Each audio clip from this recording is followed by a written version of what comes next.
Hi all, welcome to my channel thought digger. నమస్తే, మీ అందరికీ thought digger channel కి స్వాగతం. ఈ ఛానల్ మీకు ఆలయ చరిత్రలు, పురాణాలు, పండుగలు, పర్వదినాల గురించి తెలియజేస్తుంది. అంతేకాకుండా టీటీడీ మరియు ఇతర దేవాలయాలకు సంబంధించిన కంప్లీట్ లేటెస్ట్ ఇన్ఫర్మేషన్ ని అందిస్తుంది. ఈ 2025 మే నెలలో శ్రీ విశ్వావసునామ సంవత్సరం వైశాఖ మాసంలో స్కంద షష్ఠి ఎప్పుడు వచ్చిందో, స్కంద షష్ఠి యొక్క విశిష్టత ఏమిటో ఈ రోజు వీడియో ద్వారా తెలుసుకుందాము. ఓం నమో భగవతే వాసుదేవాయ. ప్రతి మాసంలో శుక్లపక్షంలో వచ్చే షష్ఠి తిథిని అనగా 6వ రోజుని స్కంద షష్ఠిగా పిలుస్తూ ఉంటారు. ఈ రోజున శ్రీ సుబ్రహ్మణ్యేశ్వర స్వామి వారిని భక్తులు విశేషంగా ఆరాధిస్తారు. స్కంద షష్ఠి వ్రతాన్ని కూడా ఆచరిస్తారు. శ్రీ సుబ్రహ్మణ్యేశ్వర స్వామి వారిని కార్తికేయుడు, కుమారస్వామి, షణ్ముఖుడు, మురుగన్, గుహుడు, స్కందుడు అని వివిధ పేర్లతో పిలుస్తూ ఉంటారు. అందుకనే ఈ స్కంద షష్ఠిని కుమార షష్ఠి, సుబ్రహ్మణ్య షష్ఠి అని కూడా పిలుస్తూ ఉంటారు. సంతానం లేకుండా ఎవరైతే చాలా కాలం నుంచి బాధపడుతున్నారో వారు, మరియు ఎంత ప్రయత్నిస్తున్నా ఉద్యోగ ప్రాప్తి లేదో అలాంటి వారు ఈ స్కంద షష్ఠి రోజున శ్రీ సుబ్రహ్మణ్యేశ్వర స్వామి వారిని ఆరాధిస్తే విశేష ఫలితాలు కలుగుతాయి.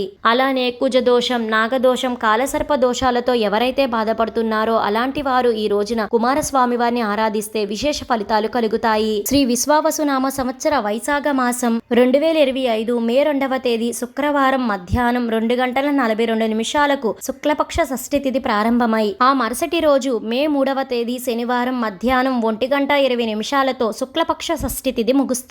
ఈ క్రమంలోనే స్కంద షష్ఠి మే 3వ తేదీ శనివారం జరుపుకోవాలి. ఈ రోజున నక్షత్రం పునర్వసు సాయంత్రం 5:46 వరకు ఉంది. తదుపరి పుష్యమి ప్రారంభమవుతుంది. ఈ స్కంద షష్ఠి రోజున సర్పరూపంలో ఉన్న శ్రీ సుబ్రహ్మణ్యేశ్వర స్వామి వారిని కానీ, వల్లి దేవసేన సమేత శ్రీ సుబ్రహ్మణ్యేశ్వర స్వామి వారిని కానీ ఆరాధించుకోవచ్చు.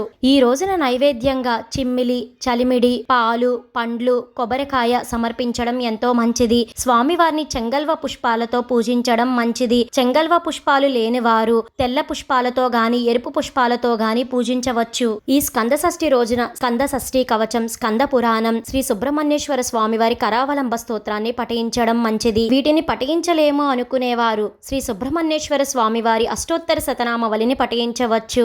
లేదా ఓం శరవణ భవ అనే మంత్రాన్ని 108 సార్లు భక్తితో పఠించవచ్చు.